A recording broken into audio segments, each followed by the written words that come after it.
Eman Stories.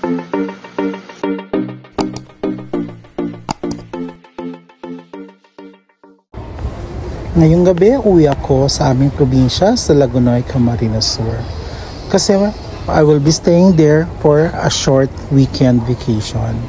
So it's my first time being here na gabi ang biyahe ko kasi karamihan lagi ang biyahe ko dito ay umaga. So time check, it is already 6:47 p.m. At kahit paano medyo gumagalaw naman ang pila dito sa Bicol Central Station. Ang sasakyan ko palang bus papunta ng Lagonoy ay itong JC Liner. Mahaba ang pila ngayong gabi kasi nga weekend, pero kahit paano gumagalaw naman siya.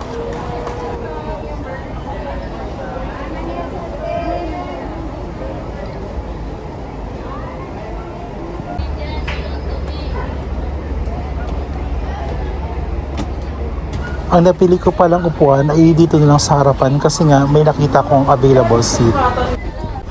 It's already 6:59 pero mahaba pa rin yung pila papuntang Lagonoy. Buti na lang nakasakay na ako. So nag-aantay pa yung bus na ibang pasahero na gustong tumayo. And ang pamasahe pala dito is 107 pesos. Diretso na po ito from Naga City to Lagonoy, Camarines Sur.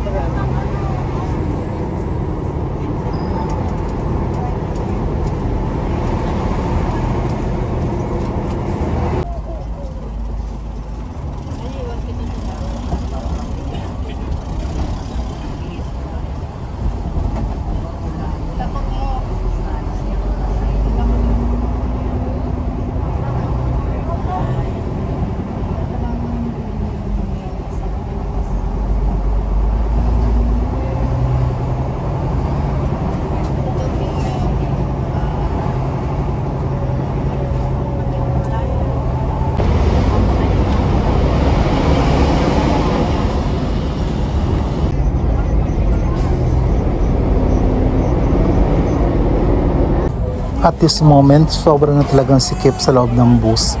Pati sa harap, ang dami ng tao.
Habang papalapit kami ng Goa, napapansin ko na pabuwas na ng pabuwas ang mga pasahero dito sa loob ng bus.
At nakarating na nga po ako dito sa may San Rafael sa Lagunoy, Camarines Sur, at susunduin ako ng pinsan ko dito para makauwi na sa bahay nila.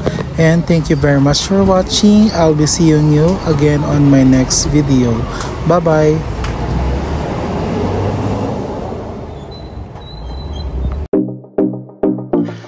Eman Stories.